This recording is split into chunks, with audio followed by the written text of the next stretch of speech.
Gotta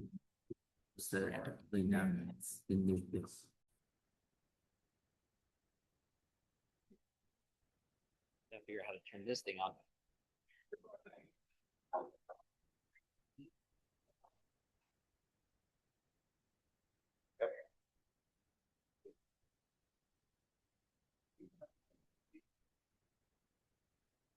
Hello, hello, hello.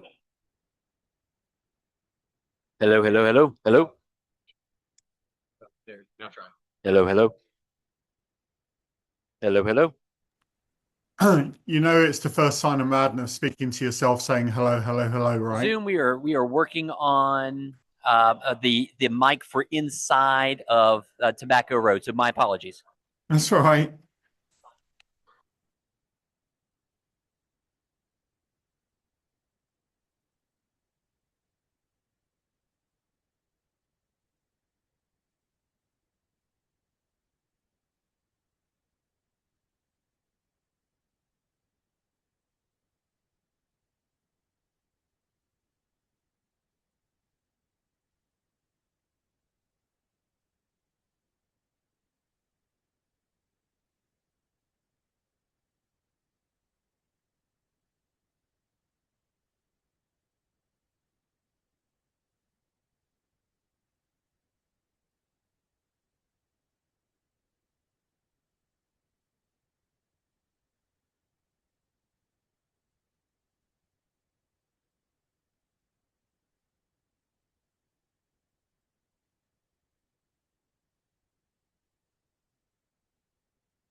Our Zoom friends, we are doing another quick troubleshooting.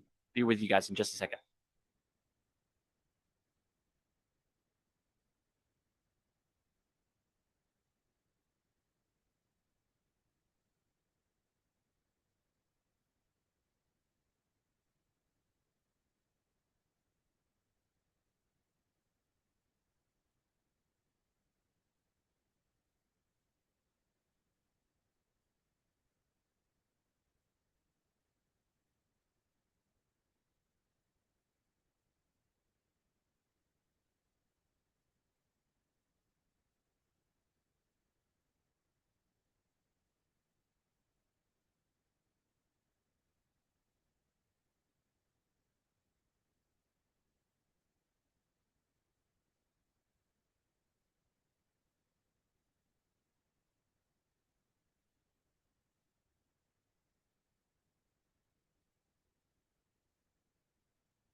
All right.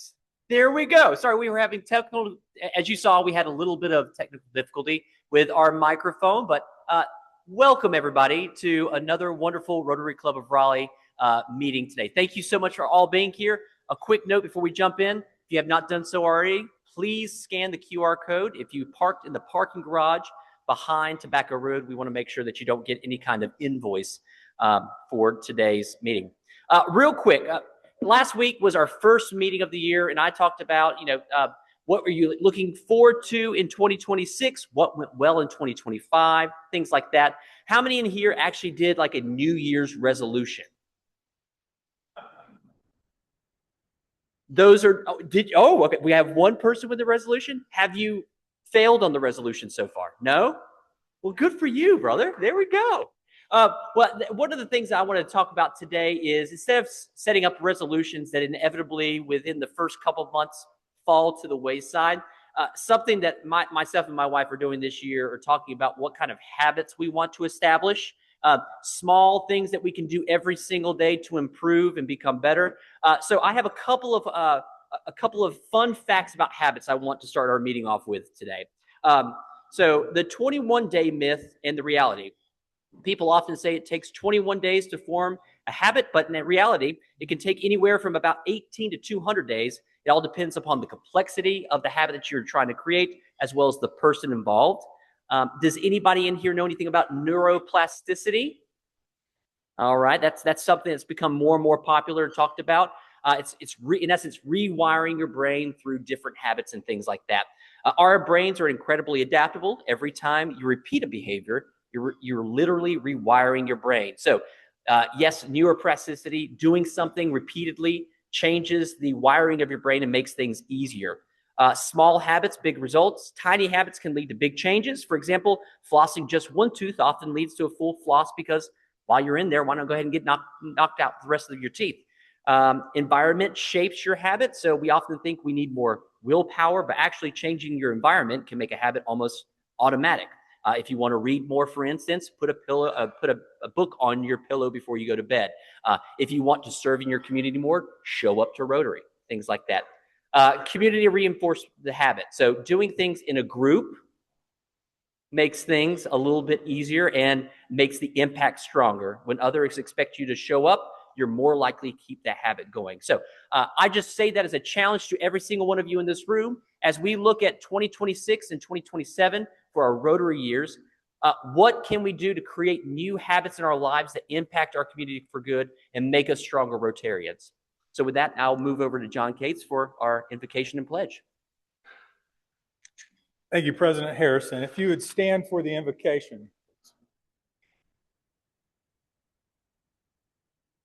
Let's take a moment to pause and reflect. Today, as we gathered with shared commitment to one another, to our community, and to the ideals that guide Rotary, service above self, integrity in action, and hope for a better future. This weekend coming, we will honor Dr. Martin Luther King Jr. and the Day of Service. We're reminded that true leadership is rooted not in words alone, but in action. Dr. King challenged us to meet injustice with courage, division with compassion, and indifference with service. He taught us that everyone can be great because everyone can serve. As our nation looks ahead to America 250, we are mindful that progress is built not only through moments, but through what we leave behind. Through the America 250 Tree Campaign, each tree we plant becomes part of our club's living legacy, rooted in service, growing in hope, and standing as a lasting symbol of our commitment to future generations. May today's meeting strengthen our commitment, renew our sense of service, and inspire us to be builders of unity and opportunity here in Raleigh, across our nation, and beyond. May we leave this place at the end of the meeting ready to serve with open hearts, steady hands, and a shared belief that our actions matter. Amen. I pledge of allegiance to the United States, to the republic for which it stands, one nation, under God, indivisible, with liberty and justice for all. God bless America, land that I love. Stand beside her and guide her through the night with the light from above. From the mountains to the prairies, to the ocean, white with foam. God bless America, my home, sweet home. R-O-T. A-R-Y. That spells Rotary. Thank you so much, John. All right, this is, as always, my favorite part of today's presentation. We get an opportunity to meet our guests. So we're going to have Jennifer come around and introduce you. When she comes to you, please just stand up, your name, what you do, and what brings you to Rotary today.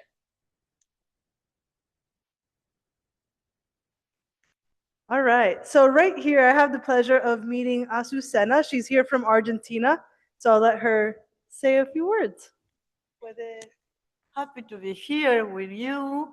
Azucena is my name, and I am from Buenos Aires, Argentina. And well, I love to connect with you because my Rotary is in Buenos Aires, and we have a mission same of you, and it's really good to connect. Welcome. Yes, thank you. All right. Right over here. You can go ahead and stand. Sure. Hi, I'm Terry Thomas. I moved here just in the last 2 weeks from Dallas, Texas, where I was part of the Dallas Park Cities Rotary Club. So wanted to find a Rotary club here locally that I could join. So this is my first visit here. I work in the automotive aftermarket with a parts distributor to Advance Auto Parts, which is how I got to Raleigh. Awesome. Thank you. All right, did I miss anyone? Okay. Well, thank you so much, both of you, for being here, and hope you enjoyed today's meeting. All right, moving on, we're going to do a quick service update. See, there we go. Tom, there you go. There you go, sir. Yes, sir. Okay, I'm giving you an update on Food Bank in North Carolina this weekend, Saturday from 9 to 12. Right now, we only have 2 people signed up. Okay, hear me now. Food Bank in North Carolina from 9 to 12 this Saturday. We only have 2 people signed up as today. We're looking for 6 more, so there will be email going out again this week on that. So please sign up. Kevin, you got anything you need to add? Okay. Yeah. All right, thank you, Tom, so much. Appreciate that. And I believe we saw some books over here on the side. Thank you for whoever brought those books in. As a reminder to those that might be new, on a monthly basis, we are collecting books. There is some laundromats that we are providing books to for people in the community to be able to get free books for kids. So if you have any lightly used or new kids books, bring them to any meeting. We'll find a home for them and get them out to the laundromats. All right, I think we have membership up next for Diamante. Happy Monday, everybody. Well, it's a New Year's 2026, and I'm back, and I'm happy to be here. But again, happy Monday, everybody. All righty, there we go. We're happy to be here today. Y'all quiet. I'm back. I'm excited for the new year. But with that being said, regarding membership, we're back to having our service socials this year in 2026. The first one, I look forward to seeing you guys, will be at the Whiskey Kitchen, January 29th at 6 p.m. So it's a great place if you guys want to just have a fellowship. Anybody loves a little whiskey? I know I do from time to time. So come on out. Let's have some fun. Let's celebrate. But I look forward to you guys regarding membership. And also too, you guys, I am looking forward to getting new members. My goal is to get us back to over our 100 club. So my goal is actually to get another 15 new members this year. Finish out this Rotary year. So if you know anybody that is highly interested in joining this club, please recommend them. So let's get them in the club so they can serve our Raleigh community. Okay. Everybody have a great one.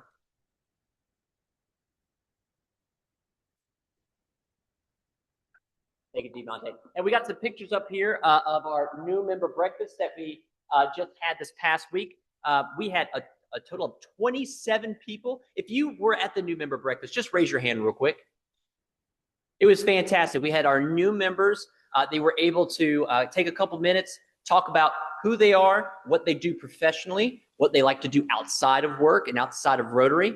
And then we also had an opportunity for all of our new members to meet our existing members and hear a little bit about each one of them. It was phenomenal. I was telling Jennifer and Mike just this morning, before our meeting, that it's a lot of fun being able to get to know each other on a deeper level, like what we like to do outside of the walls of Rotary/work. For instance, I don't know if she's on, but Maddie, she had mentioned, Maddie Chastain, that she was a singer and songwriter. And she's on Spotify. I pulled her up. She's phenomenally talented. It's wonderful. So if you haven't, I'm sorry, Maddie, for putting you on the spot if you're on Zoom, but look her up. She is great. Oh. Perfect. Thank you. But anyways, so all that being said, this year, I really hope our club leans into getting to know each other around the table more and more. So we're going to make opportunities for you guys to do that outside of our Monday meetings. But really, try to find a new table to sit at and get to know somebody that you don't know. All right, fundraising update with our one and only John Cates once again. Thank you, President Harrison. A lot of things going on.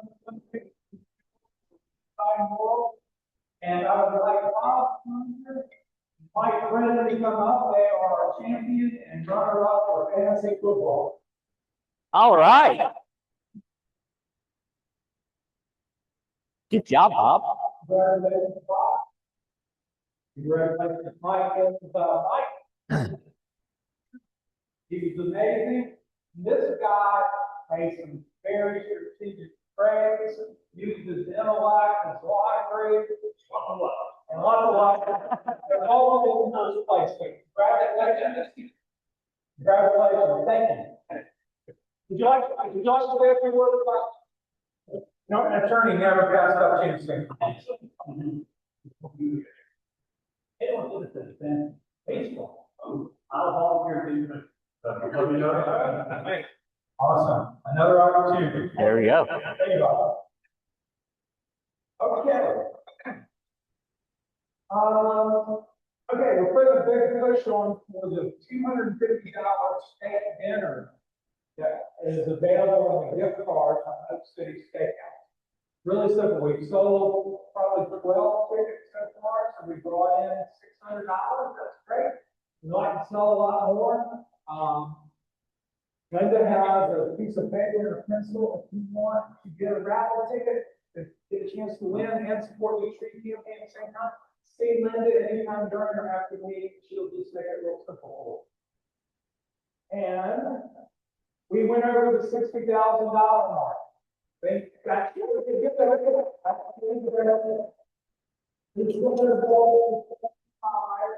And somebody here keeps whispering in my ear.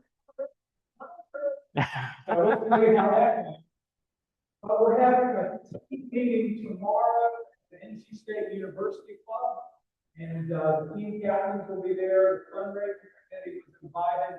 If you're interested in being part of the strategy session for work tomorrow, let me know. We're going to have a fantastic lunch. We're going to have a good time. We're going to set a strategy.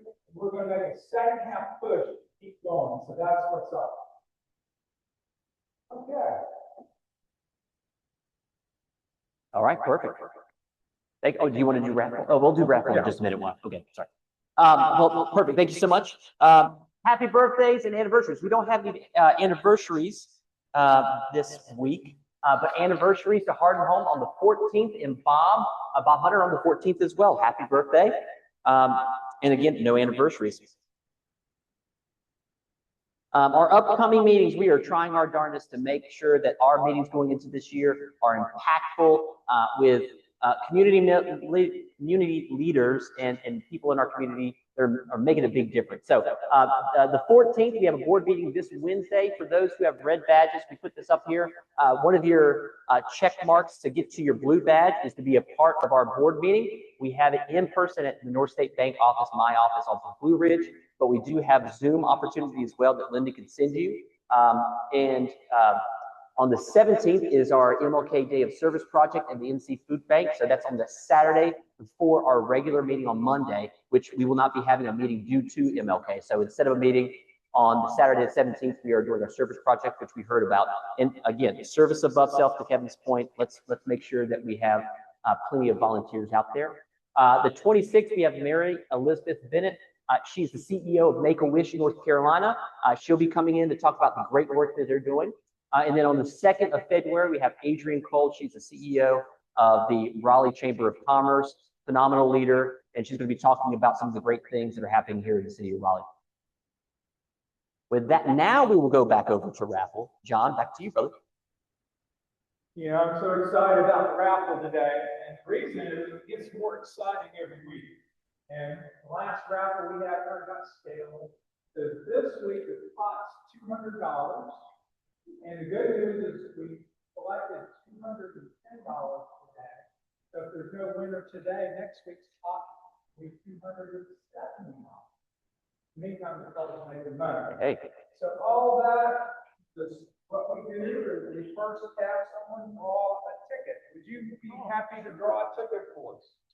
Sure, make the speaker the bed. There you go. That's cool. Okay. Ready.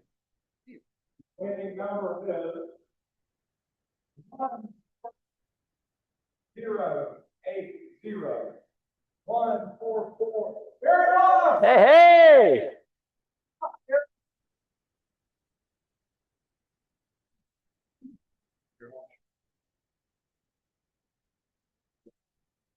Okay, Mary Moss is the winner. So come on forward, Mary. You're the winner today. You're the winner. No, you're the winner. Okay, the way this works, if you draw the ace of clubs, you win $200. If you draw a joker, you win $100 and a chance to draw again. Okay. If you don't draw the ace of clubs or a joker, you win $70. How does that sound? I think it sounds amazing. It's a win. Okay. And I don't owe you any. That's right. Okay. Okay. Pick wherever you want to pick.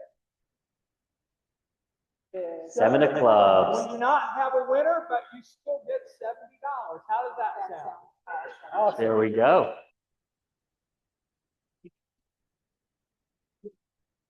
Well, wonderful. As they're finishing it up, as always, we have our red buckets on the table. If you have any spare change or any kind of any dollars, please put that in there. That's going to the North Carolina Dimensionalized. And then also Happy Dollars. There was a lot of games this weekend. Carolina Panthers almost pulled up an upset. Do we have any Happy Dollars for today? Tom. You got $5 worth. Thank you. There it is. There it is. So that'll be one. But my wife had her full hip surgery 2 weeks ago, and just do her first checkup and doing fantastic. So that's one happy. Hey. In the neighborhood we live in, we have a amenity center, and so it's 55 and over this weekend. They had a chili cook-off contest, and I came in first place. Hey! And you're trying to do the rest of the five for the ACC win the national championship on Monday night. There you go. Go Caves. There we go. Thank you so much. Yeah, perfect. Okay. Yes, now go right ahead. I've got two. I know to get into the board of directors for our Raleigh Association of Realtors that has 10,000 members. Oh, And nice. then on Saturday, my daughter and I went down to Naples and my family was from five. And we had at least $1 from each of the five. And went for all our close photos and family photos. It was just great. That's awesome. That's great. Thank you, Cindy. Appreciate that. All right, any other happy dollars? Hey, behind me, Brett. Oh, over here. Jim.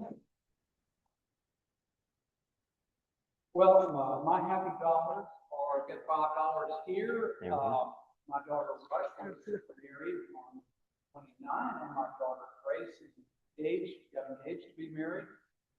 This is December 30. Oh, So man. next year, collecting happy dollars for me. That's great. Congratulations to you, Ed. That's great. Wonderful. Any more?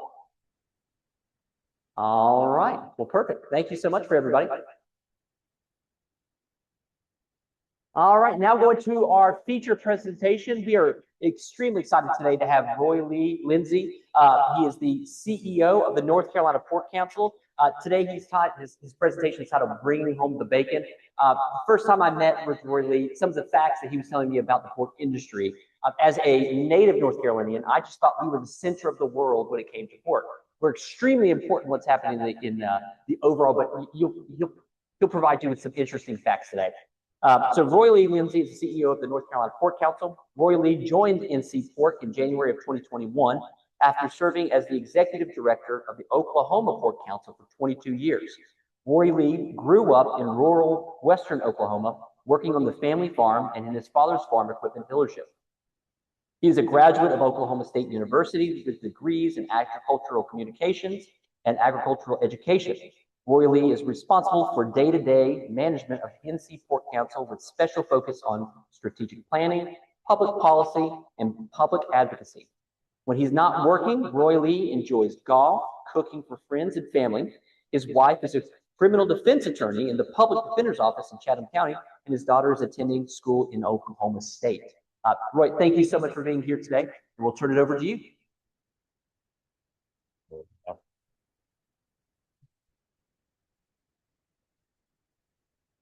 Thank you all for the opportunity to be here today. When we get started, I'm going to share just a few. Know where I am.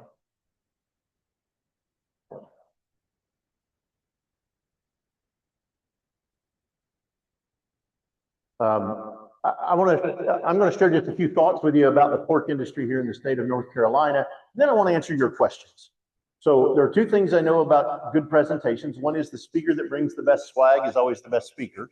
So you should have notepads and pencils and economic impact statements, those kinds of things on your table. So please take those home with you and remember me. I guess if this is early in the year for you, trying to decide how to get that echo down.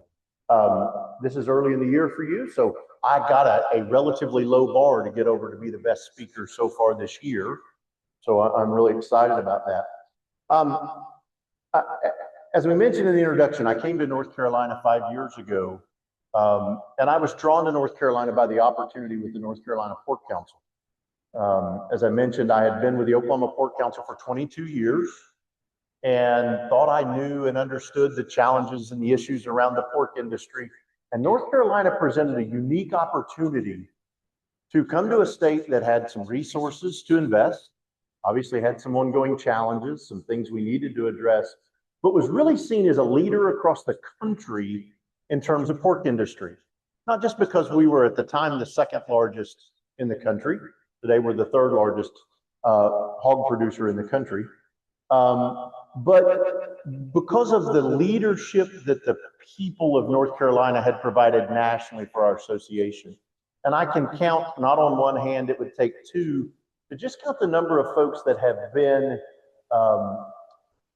presidents of our national organizations. We have two different national organizations we work with, and there have been more than 5 or 6 North Carolinians just in my time frame that have served as presidents of those organizations, that have served on the board of directors of those organizations.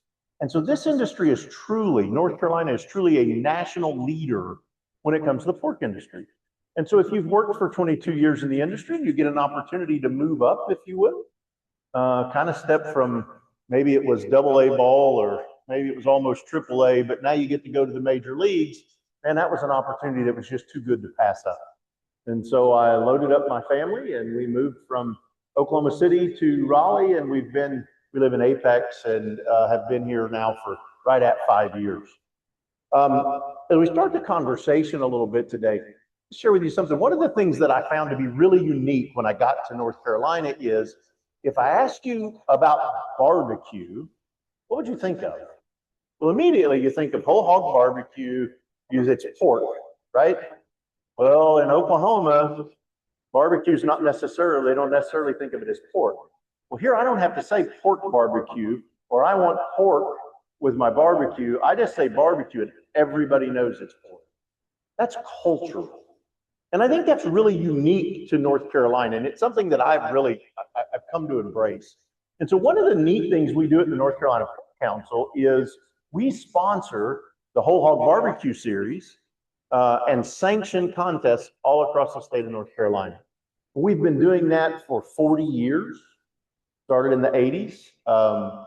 And this past year, we recognized our 40th state champion in terms of whole hog barbecue. So our folks compete in contests throughout the year. The winners of those contests advance to the state championship, and each year we crown a state champion. We do that at the Gotta Be in Sea Festival, which happens in May, right here in Raleigh.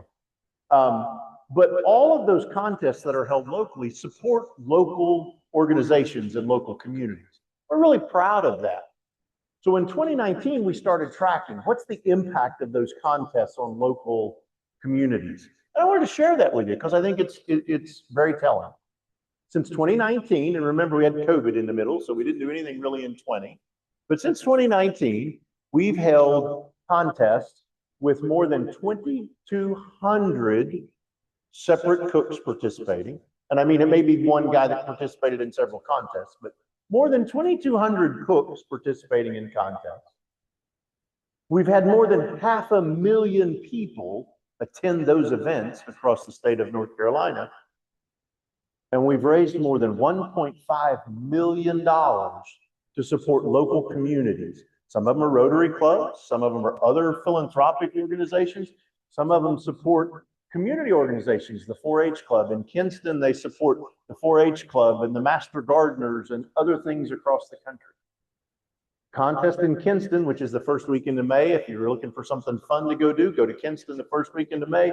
The largest whole hog barbecue contest in the world. The largest whole hog barbecue contest in the world is in Kinston. And this year, we set a Guinness World Record for the most pork sandwiches sold in an 8-hour window. And we set the record in 3.5 hours because we ran out of meat. And we sold 4,600 sandwiches in 3.5 hours.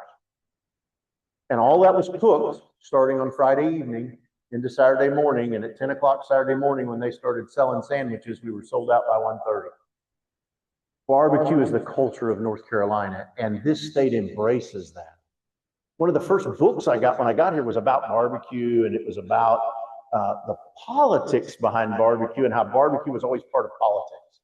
There's a guy that's responsible for public policy, public advocacy. The thought that the way we used to campaign for office was we cooked a pig and everybody came and we had a pig picking, right? That was hard for me to kind of wrap my head around. And so that's been really inspiring to me, I think, as I work with our communities, as I see what we do.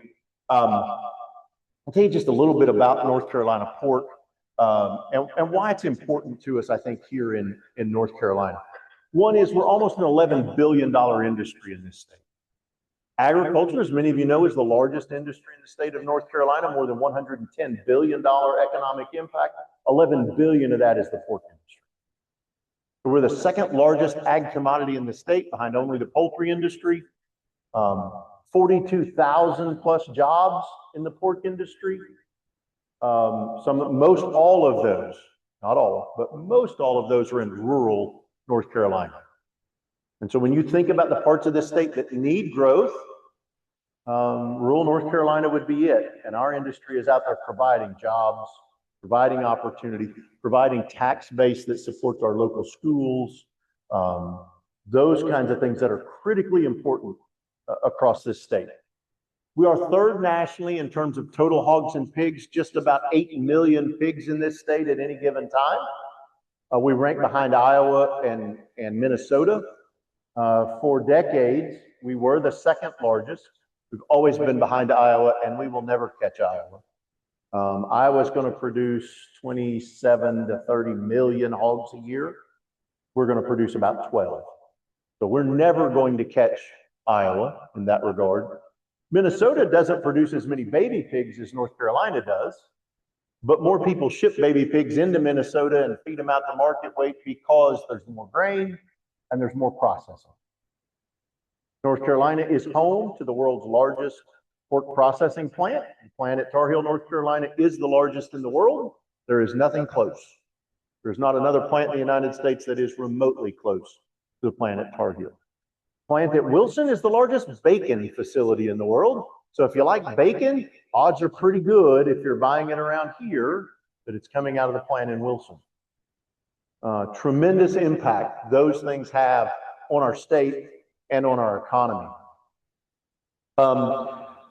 We did some polling early this year to ask the public what the public thought of the pork industry within North Carolina. 73% of those polled, statewide poll. We didn't just go down to Sampson and Duplin County, which, by the way, Sampson and Duplin County, the two largest hog production counties in the country, not in North Carolina, the two largest in the country, and have been for decades. But we asked across the state, 73% of the public had a positive opinion of the pork industry and believed we were good for the state. And when we asked about the economic impact of the industry, 89% of those polled believe the pork industry was important to the economic success of North Carolina. And I think when you do what I do, you always hear about the negative, you hear a little naysay, you hear chirps here and there, and you lose sight of the fact that 89% of North Carolinians believe the pork industry is important to the economic success of our industry. And so one of the things that I always get to do when I speak to my producers, to our farmers that raise hogs, is I always try to leave them with something positive. What's that positive note? I feel kind of like the preacher given the invocation and the benediction. I've got to send them out with a message to stay strong.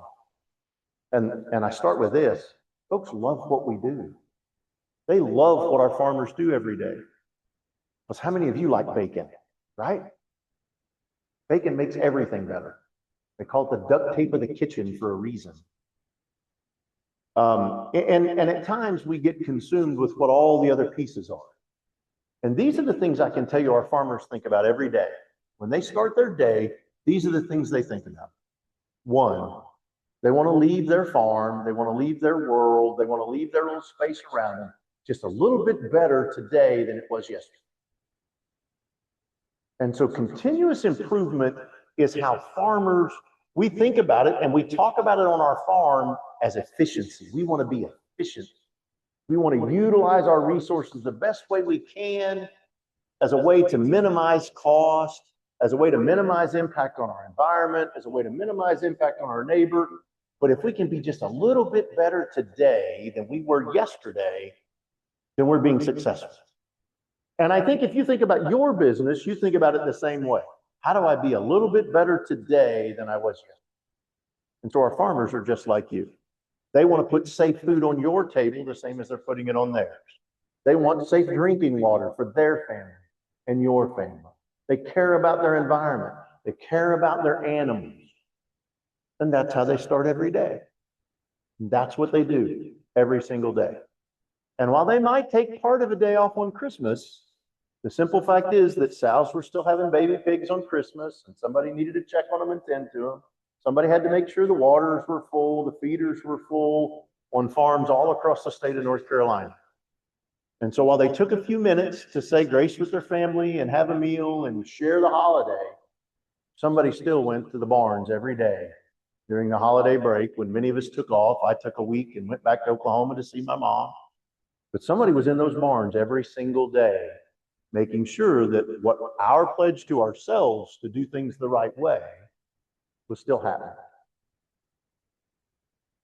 With that, I got several other things here. And if you all don't ask questions, I will go ahead and fill the balance of my time because I've never give up an opportunity to speak. But I would rather talk about the things that you all would like to know about within the pork industry.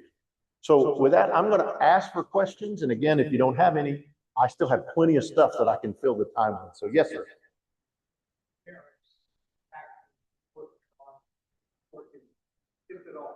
So how are tariffs impacting the pork industry in North Carolina? And I think the challenge for us is we export roughly 25 to 26% of all of our product as a nation.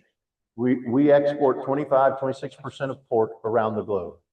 Our largest, the single largest consumer of pork and the single largest producer of pork in the world is China, with nearly half the world's hogs and half the world's production.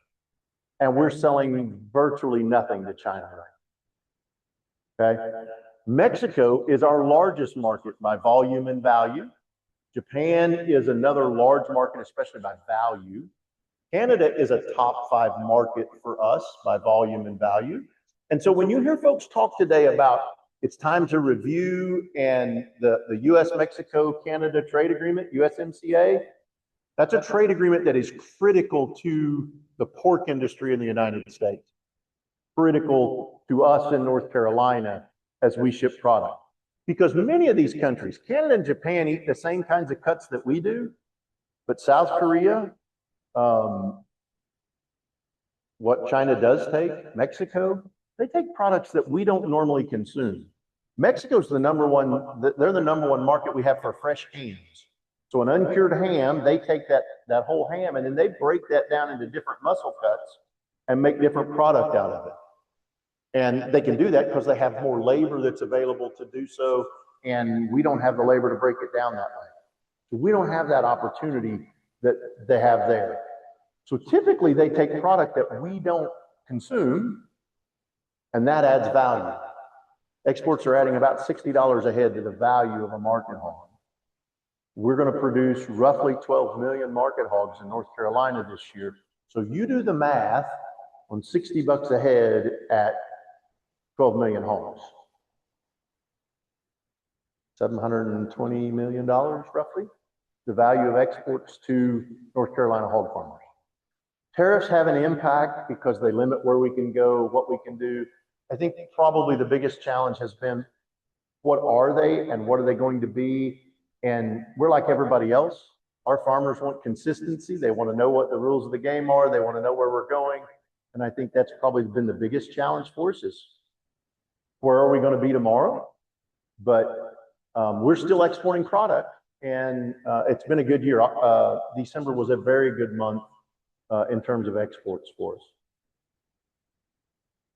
Yes, sir. The automation changed the way the industry operates over the last several years?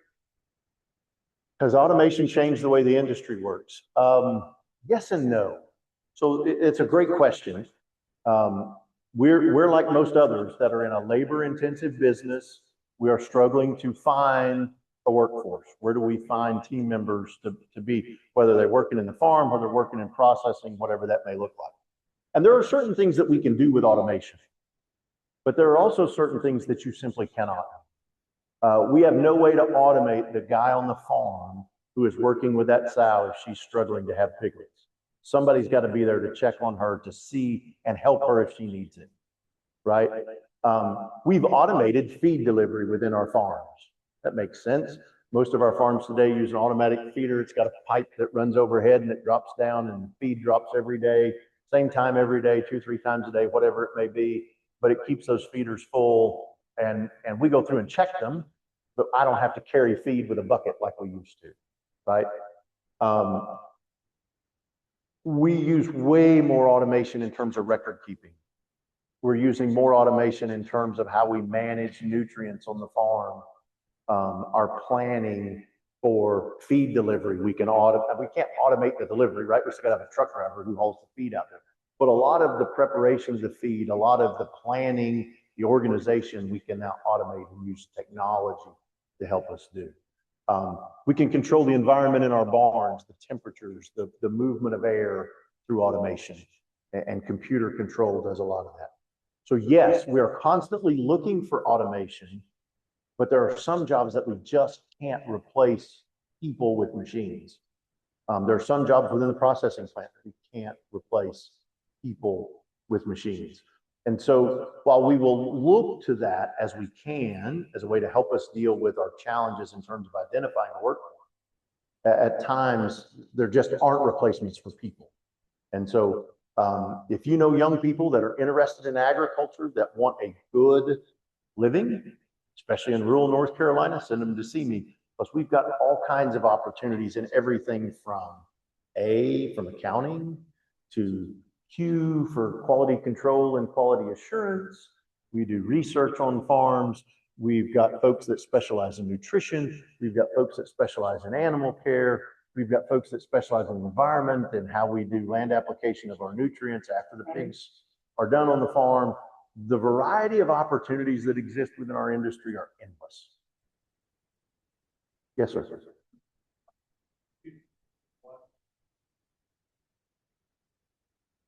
That's a great question. How has the GLPs impacted the pork industry? And I don't know that we know the answer to that question right now. We are studying it. We do know that when folks, for example, a number of years ago, when you saw one of the, and I won't name names, but you saw one of the big names in let's eat protein and cut out all the carbs, we saw a spike in how much product we were selling, right? We believe that when you focus on a balanced diet that includes meat, protein, and we think nutrient-dense foods like pork should be a part of a healthy diet plan. When that's your focus, we think pork is an essential part of that. You can get vitamins and nutrients out of pork that you can't get out of just a vegetable diet. I don't know that we've seen enough research yet to tell us what the real impact of GLPs is. So I don't want to speculate one way or the other.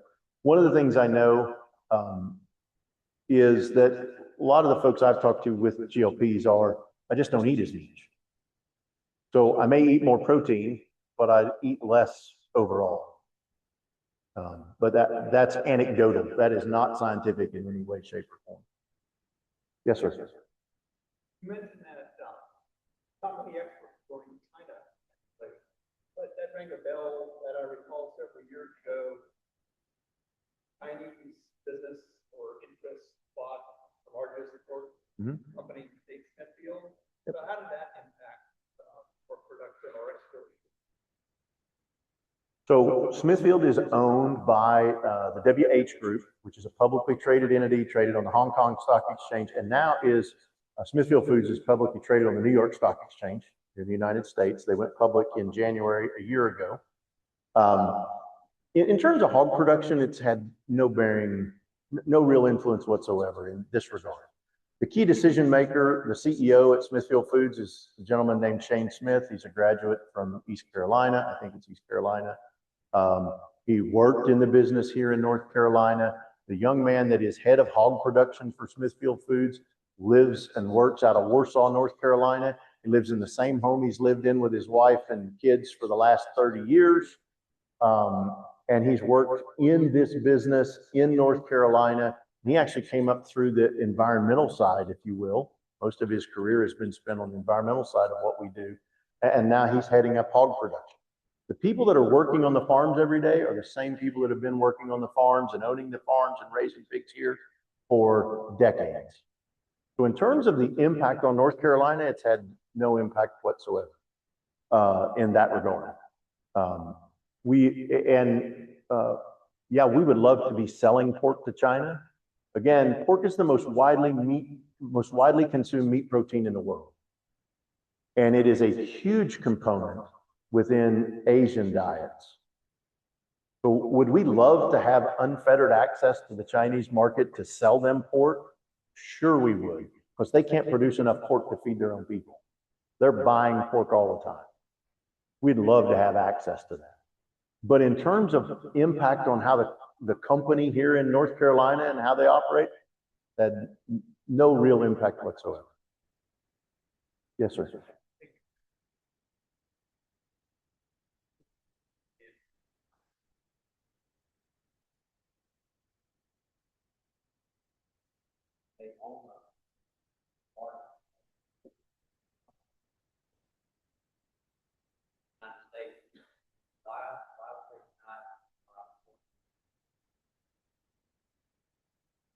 You know, you're asking me to answer a political question. And I mean that because the relationships between China and the United States, what they're buying and what we're selling and what we're buying and you know, back and forth, right now is a political question. It's really not about, it's not about why wouldn't they take product from us or elsewhere. But China's going to come on the market and they're going to buy product. Occasionally they do buy product from us, but they don't buy it consistently. They're not a consistent partner, if you will. So they will come into the market, they'll buy product, and then they'll exit the market. We may not see them for 90 days or 120 days or whatever it may be. And that just depends on what's happening in their country. Other places around the globe may be able to produce pork cheaper than we can. And if that's the case, China may be buying product from there. And what we see is when somebody else steps in and fills that void, then we sell pork to wherever that country had been selling pork to before.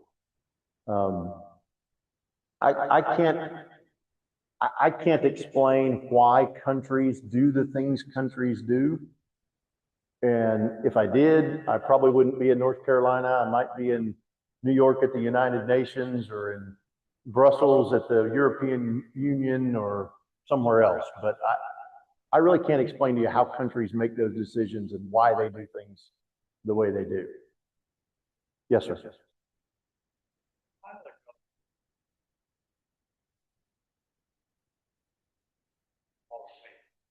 Mm-hmm.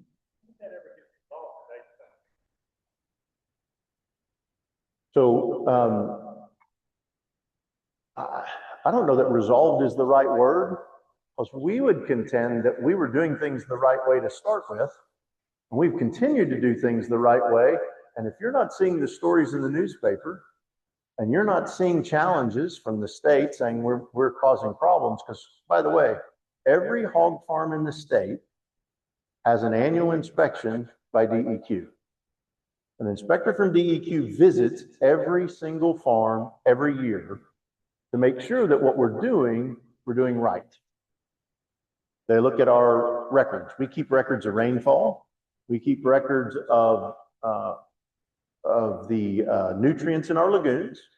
So we still use lagoons and spray fields. We test the material that's in the lagoons every year. We do tests every year.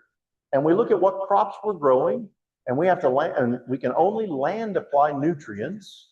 What comes out of the lagoon is the nutrients in amounts that the crops will take up every year.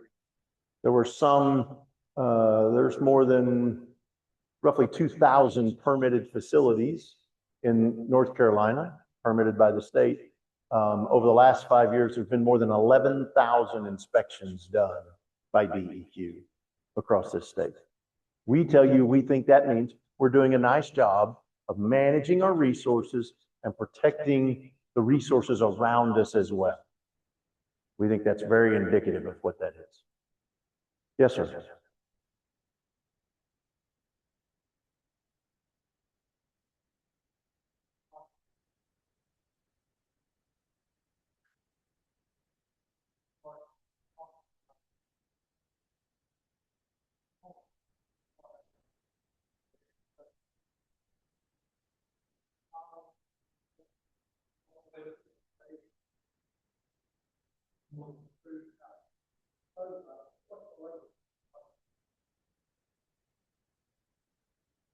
So what is the technology that we're using on farms today, and what does the future hold? I think there are a number of things that we're doing today that we were not doing 10 years ago. And I didn't mention this earlier, but keep in mind, we've not built a new hog farm in the state of North Carolina since 1997. So if you read something in the paper that says the hog industry is growing in North Carolina, that's a reporter that didn't do their homework. Because we haven't built a new farm and we haven't expanded capacity at a farm in almost 30 years. So anybody that says we're growing, they've missed the boat. So just something to keep in mind as you go. I'm sorry? We have replaced some barns, but we can't. We cannot expand capacity. We can't add hogs to a farm. Whatever the capacity of that farm was permitted at, that's as big as that farm could be today, unless we employ a new waste management system that must meet five conditions. And don't ask me to tell you what those 5 conditions are because I can't remember, but they're highly technical. Okay. And at the end of the day, yes, there are technologies out there that could change the way we handle waste on a farm. And none of them are economically sustainable. And that's not my opinion. That's the opinion of the folks at NC State at the Poultry and Waste Management Center, the opinion of the folks at the University of Minnesota who studied all available technologies for dealing with swine waste and have said the lagoon and spray field system, 1, it works. 2, it's very economical, it's very affordable, and it returns nutrients as part of the normal cycle of life. We grow corn, we harvest it, we feed it to our pigs, we collect what comes out of the pig, we put it back on the ground to grow corn again. And it's recycling. It's regenerative agriculture. We've been doing that for decades, and regenerative agriculture is the new buzzword. And in the pork industry, we've been doing that forever. That's not new. Agriculturalists have always looked for ways to continue to use the resources they have to reduce their input costs down the road. We think of it in terms of efficiency. I would tell you that's sustainability. Because if I'm not economically viable, there's nothing I can do to be sustainable. If my business can't survive, it's not sustainable. Now, we are doing a couple of things new on farm. So we're starting to see some folks that are putting in digesters. We're covering the lagoons and putting in anaerobic digesters that are capturing the methane off those lagoons and converting it into renewable natural gas. There's about 50 farms that have applied for permits through DEQ. And oh, by the way, again, in order to convert from a lagoon and spray field system to putting on a digester, and you still use the lagoon and spray field, but to put in the digester, you still have to go through the state and they have to review your application and your permit and approve it and still inspect it, all of those things. None of that goes away. We're up to about 50 farms now that have been permitted to generate renewable natural gas. And we're producing enough between the farms that are participating today, we're producing enough renewable natural gas to power a small town, to light up a city or small town, if you will.